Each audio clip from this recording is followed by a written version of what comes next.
Hello, welcome back. Today I'll be showing you my long-awaited and updated dev core of Krieg's build for all you Helbore and Shovel enjoyers out there. First off, I just want to apologise for the slow delivery of content this year so far. Real life do be quite busy at the moment, so I'm doing what I can, and also a very large thank you as we hit 9,000 subscribers. We are now officially on the journey to 10k, so drop a sub if you enjoy my content. Anyway, into the build. I originally showed this in my Helbore comparison video, but the veteran tree has had a little rejig since then. This build is indeed great to play in Auric Maelstrom, so you can take your Krieger fantasy into the darkest depths of the game. The talent tree build itself is mostly identical to one of my infantry lasgun trees in the last video. Here it is in the open, picking up the strongest toughness regen abilities from the top, moving down past survivalist, picking up all the damage on the way. Our ultimate is of course exhilarating takedown, as all shooter Vokers veterans should have, in my opinion at least. Moving right on the middle tree, we path down to tactical awareness and iron will as essential pickups,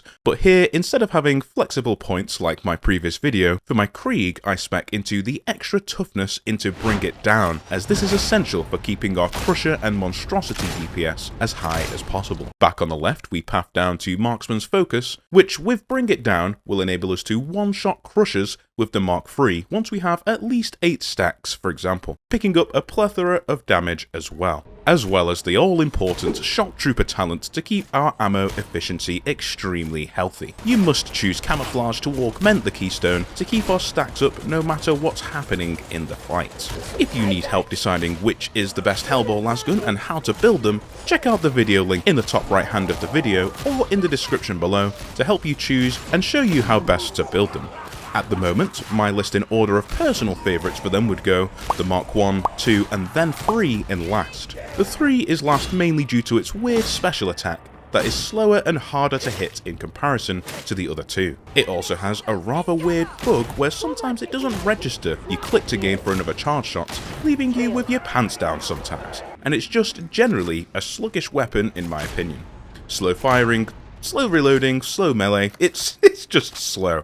The Mark II used to be my favourite because it's much faster and more ammo efficient whilst retaining many one-shot breakpoints. It also does exactly the same amount of damage to carapace as the Mark I, which must be a bug. However, my favourite has since shifted to the Mark I, as it's much more forgiving than the Mark II, with its more powerful shot. If you have extremely good aim, the Mark II will 100% perform better, but for most of the time I don't pop off like that, so the Mark I just feels the best for me, and probably will for you too. Also, for anyone who doesn't like why I didn't choose the Deadshot talent, that's because you'll be spending so long in ADS it just becomes a detriment, especially because we want to make use of the Surgical Blessing, which you should have on this weapon as an essential blessing, and I don't want to build my entire character around this talent when it doesn't make any meaningful difference to the outcome of the build. All you'll do is drain your stamina for the sake of 3 or 4 shots, leaving you in a bad situation if you need to quickly swap to melee to defend yourself. And again, people who want a grenade talent can sacrifice Bring It Down or maybe Marksman I would say, to spec into a grenade talent of their choice. People who criticised my previous build on the point of grenades clearly didn't watch that part of the video, so let's see if they reach it this time. Anyway, for now, let's get into the tactics of using the build in combat. I'll preface this with the fact that I'll be using the OG standard issue Sapper Shovel, because this is the only shovel you can equip the original Krieg skin on. I have not yet done my Which is Best extensive look at the veterans folding shovels, you can check that series by clicking the top right, but I do know they have absolutely disgusting breakpoints for a lot of targets. So if those are your cup of tea, definitely equip them. But for now, I'll be using the OG. For 70% of play, we're going to be using our wonderful Helbore lasgun. Our job is to terminate all shooters, armoured and priority targets from a distance. The Helbore lasguns are extremely potent at killing flak and carapace armoured targets, so you do not need to worry about those. Executioner's Stance is going to highlight everything for you, which to be honest is one of the strongest buffs it gives you. Then you just need to ADS, charge up and click as many heads as you possibly can. Make sure to target ogre enemies, as these will be picked up by the ultimate and it will help you aim much better. These charge shots will also pierce quite a few targets, allowing you to get double kills on many priority targets, like shotgunners as well as all of these enemies.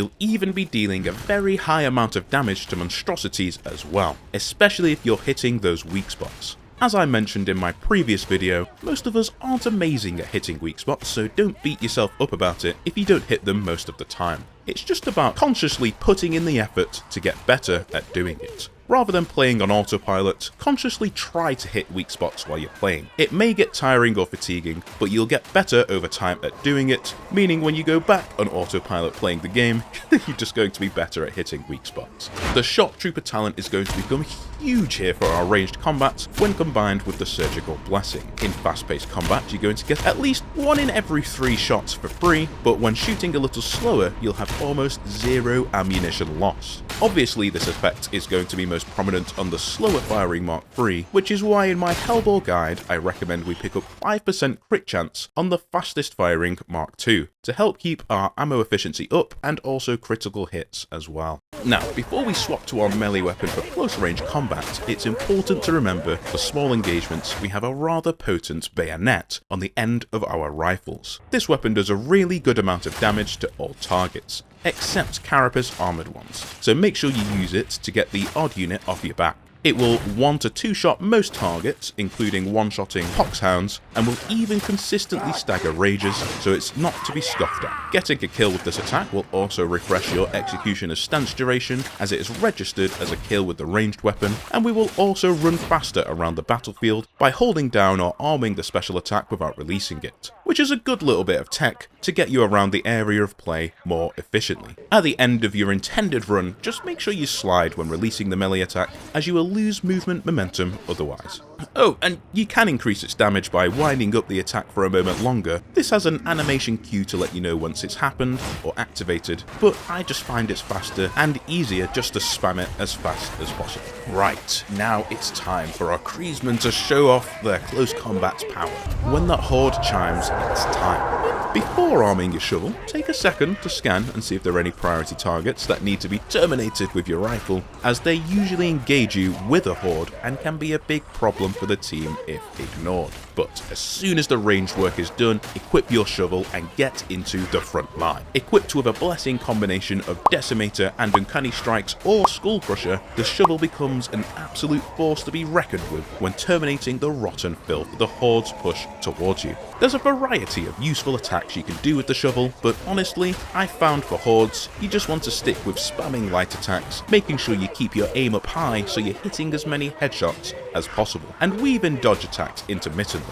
The shovel has a very high dodge limit, so you don't need to worry about running out very often, and remember, you want to try and dodge in circular motions or semi-circular motions when you have limited space.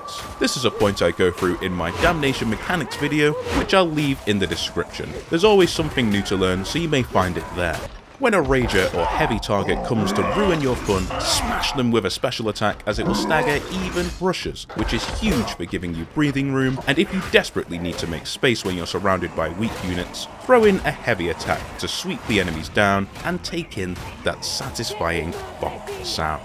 A few people always ask what curios I'm running, so I'll throw them in for you to see. But you don't really need to follow them, as this is just what I like running for all my loadouts on Veteran, and also don't want to spend the resources to perfect them. It's a double toughness and 1 HP curio with stamina regen across the board, which I would say is the most important perk choice. There's a couple of oddballs, but I pick up some damage resistances as well. But yes, stamina regen is one of the most important ones, as it helps you maintain melee combat so well. Block efficiency is also a very good perk if you'd like to perfect your curios. And that is indeed the full build shown off, focused on ranged combat first and foremost, with the shovel happily taking on melee combat in horde situations without any specific talents spec'd into it. Some talents push overkill for the Mark III Helbore in a lot of situations, but they will allow it to deal huge damage against high HP targets such as Ogrin and Monstrosities, and overall the build consistently performs for me, so give it a try. I have one more wacky veteran build I've been having a lot of fun with that I may share, we'll see, and I've got to start working on my next Which Is Best installment as well, so there's lots of good content to come. Drop a subscribe if you enjoyed, and stay tuned for more, and I'll see you in the next video.